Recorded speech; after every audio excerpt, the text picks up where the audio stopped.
Hello दोस्तों, are के Gupta study में आपका स्वागत है। आइए आज स्टैटिक जीके का एपिसोड नंबर 7 पढ़ेंगे।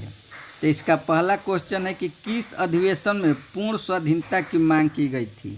तो इसका ऑप्शन है ऑप्शन नंबर ए लाहौर अधिवेशन 1929, कराची अधिवेशन 1931, मद्रास अधिवेशन 1927, दिल्ली अधिवेशन 1923। तो इसका आंसर हो जाएगा ऑप्शन नंबर सी मद्रास अधिवेशन 1927। इसके अध्यक्ष M.A. अंसारी थे। अब आइए लाहौर अधिवेशन 1929। लाहौर अधिवेशन 1929 में पूर्ण स्वराज की मांग की गई थी। इसके अध्यक्ष कौन थे? तो पंडित जवाहरलाल नेहरू थे। अब आइए कराची अधिवेशन 1931 के बारे में देखेंगे। तो इसमें मौलिक अधिकार की मांग की गई थी। कराची अधिवेशन 1931 में मौलिक अधिकार की मांग की गई थी, जिसके अध्यक्ष कौन थे? तो सरदार वल्लभ भाई पटेल थे। अब ये दिल्ली अधिवेशन 1923। दिल्ली अधिवेशन 1923 के अध्यक्ष कौन थे? तो अबुल कलाम आज़ाद थे। यह सबसे युवा अध्यक्ष थे। अगर पूछेगा कि जितना अधिवेशन हुआ है उसमें सबसे युवा अध्यक्ष कौन थे? तो अबुल कलाम आज़ाद सबसे युवा अध्यक्ष थे। अब आइए अगला क्वेश्चन। इनमें से कौन गर्म जलधारा है? इनमें से कौन गर्म जलधारा है? तो इर्मिंजर, ला नीना, फाकलैंड, क्यूराई। तो इसका आंसर हो जाएगा ऑप्शन नंबर ए इर्मिंजर गर्म जलधारा है। ला नीना ठंडी जलधारा है, फाकलैंड ठंडी जलधारा है, क्यूराइल ठंडी जलधारा है। अगर वीडियो अच्छी लग रही होगी तो वीडियो को लाइक शेयर सब्सक्राइब कीजिएगा। अब आइए अगला क्वेश्चन। अगला क्वेश्चन है कि चींटी का अध्ययन क्या कहलाता है? यानी चींटी का अध्ययन क्या कहलाता है? तो कैलोलॉजी, मिर्मिकोलॉजी, सोरोलॉजी, ओफियोलॉजी। तो इसका आंसर हो जाएगा ऑप्शन नंबर बी मिर्मिकोलॉजी, चींटी का अध्ययन। अब देखिए कैलोलॉजी, कैलोलॉजी में सौंदर्य का अध्ययन किया जाता है, सुंदरता का अध्ययन कैलोलॉजी कहलाता है। सोरोलॉजी, सोरोलॉजी में छिपकली का अध्ययन होता है। यानी छिपकली का सोरोलॉजी में किसका अध्ययन होता है? तो छिपकली का अध्ययन होता है। ओफियोलॉजी, ओफियोलॉजी में सांप यानी सर्पों का अध्ययन ओफियोलॉजी में होता है। अब ये अगला क्वेश्चन के बारे में देखेंगे। इसका अगला क्वेश्चन है कि किस अनुच्छेद के तहत उपराष्ट्रपति राज्यसभा का पदेन अध्यक्ष होगा? यानी किस अनुच्छेद के तहत उपराष्ट्रपति राज्यसभा का पदेन अध्यक्ष होगा? तो इसका ऑप्शन है ए ऑप्शन है अनुच्छेद 76, अनुच्छेद 89, अनुच्छेद 64, अनुच्छेद 75 के 3। तो इसका आंसर हो जाएगा अनुच्छेद 64। यानी अनुच्छेद 64 में उपराष्ट्रपति राज्यसभा का पदेन अध्यक्ष होगा। अब आइए अनुच्छेद 76 में देखेंगे क्या है। तो अनुच्छेद 76 में महान्यायवादी यानी एडवोकेट जनरल की नियुक्ति है। महान्यायवादी की नियुक्ति अनुच्छेद 76। अब ये अनुच्छेद 89 के बारे में देखेंगे कि अनुच्छेद 89 क्या है।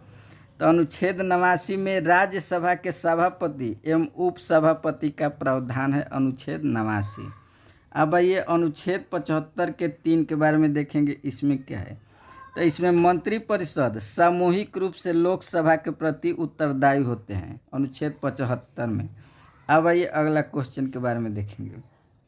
अगला क्वेश्चन है कि यांत्रिक ऊर्जा को विद्युत ऊर्जा में कौन परिवर्तित करता है? तो सितार, डायनेमो, यहाँ पे डायनेमो होगा, डरनेमो लिखा गया है, डायनेमो, माइक्रोफोन, लाउड स्पीकर। तो इसका आंसर हो जाएगा ऑप्शन नंबर ए सितार। अब ये डायनेमो के बारे में देखेंगे। तो डायनेमो है कि यांत्रिक ऊर्जा को विद्युत ऊर्जा में परिवर्तित करता है। यांत्रिक ऊर्जा को विद्युत ऊर्जा में कौन परिवर्तित करता है? तो डायनेमो। अब माइक्रोफोन के बारे में देखेंगे। तो माइक्रोफोन है कि यह ध्वनि ऊर्जा को विद्युत ऊर्जा में परिवर्तित करता है, माइक्रोफोन। और लाउड स्पीकर है कि इसका विपरीत हो जाता है, यह विद्युत ऊर्जा को ध्वनि ऊर्जा में परिवर्तित कर देता है। अब आइए अगला क्वेश्चन। अगला क्वेश्चन है कि किस भारत शासन अधिनियम के द्वारा महिलाओं को वोट देने का अधिकार मिला था?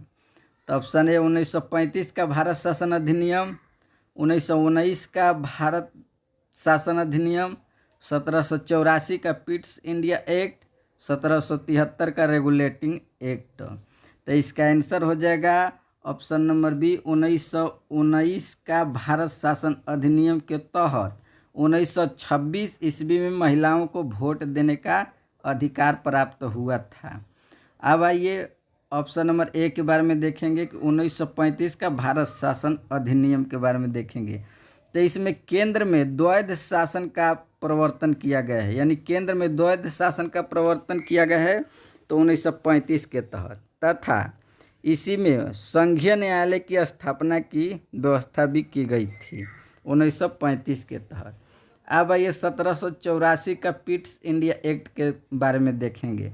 तो 1784 के पिट्स इंडिया एक्ट में दोहरा प्रशासन का व्यवस्था किया गया था। इसमें दोहरा प्रशासन का व्यवस्था किया गया था। तो इसमें पहला क्या था? तो पहला बोर्ड ऑफ डायरेक्टर्स था, यानी बोर्ड ऑफ डायरेक्टर्स। और दूसरा क्या था? तो बोर्ड ऑफ कंट्रोल। तो बोर्ड ऑफ कंट्रोल राजनीतिक सुधार से था, यानी बोर्ड ऑफ कंट्रोल किससे था? तो राजनीतिक सुधार से। और बोर्ड ऑफ डायरेक्टर किससे था? तो यह व्यापारिक मामलों से था, बोर्ड ऑफ डायरेक्टर। अब आइए 1773 का रेगुलेटिंग एक्ट के बारे में देखेंगे।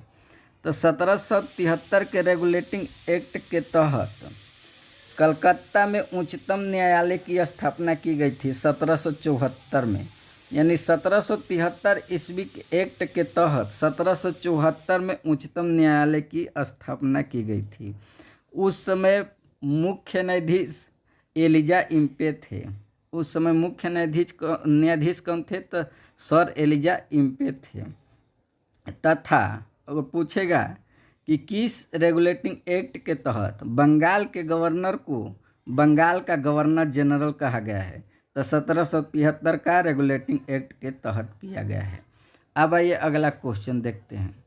तो अगला क्वेश्चन है कि निम्नलिखित में से किस देश में मिश्रित अर्थव्यवस्था है?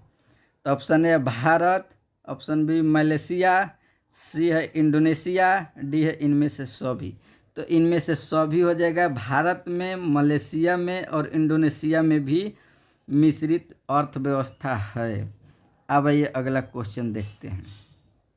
अगला क्वेश्चन है कि किस हवा को हॉर्मटन हवा के नाम से जाना जाता है? अगर वीडियो अच्छी लग रही होगी तो वीडियो को लाइक, शेयर, सब्सक्राइब कीजिएगा। तो ये देखेंगे किस हवा को डॉक्टर हवा के नाम से जाना जाता है? तो चिनूक, सिरक्को, सांता आना, हॉर्मटन। तो इसका आंसर हो जाएगा ऑप्शन नंबर डी, हॉर्मटन को डॉक्टर हवा के नाम से जाना जाता है। अब चिनूक के बारे में देखेंगे कि चिनूक क्या है। तो यह उत्तरी अमेरिका में बहने वाली गर्म हवा है। चिनूक उत्तरी अमेरिका में बहने वाली गर्म हवा है।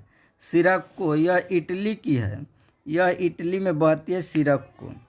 सांता आना के बारे में देखेंगे। सिरक्को यह इटली का है। सांता आना के बारे में देखेंगे तो सांता आना यह दक्षिण कैलिफोर्निया में बहती है, यह भी गर्म हवा है। सांता आना दक्षिण कैलिफोर्निया की गर्म हवा है। अब आइए अगला क्वेश्चन देखेंगे। अगला क्वेश्चन है कि औरंगजेब क्या बजाता था? यानी औरंगजेब क्या बजाता था? तो नगाड़ा, शहनाई, बीड़ा, सरोद। तो औरंगजेब क्या बजाता था? तो औरंगजेब ऑप्शन नंबर सी इसका आंसर हो जाएगा, बीड़ा बजाता था। औरंगजेब क्या बजाता था? तो बीड़ा। अब आइए अब ऑप्शन नंबर ए के बारे में देखें कि नगाड़ा कौन बजाता था? तो नगाड़ा अकबर बजाता था, नगाड़ा। आप शहनाई देखेंगे तो शहनाई कौन बजाते थे? तो बिस्मिल्लाह खां शहनाई बजाते थे।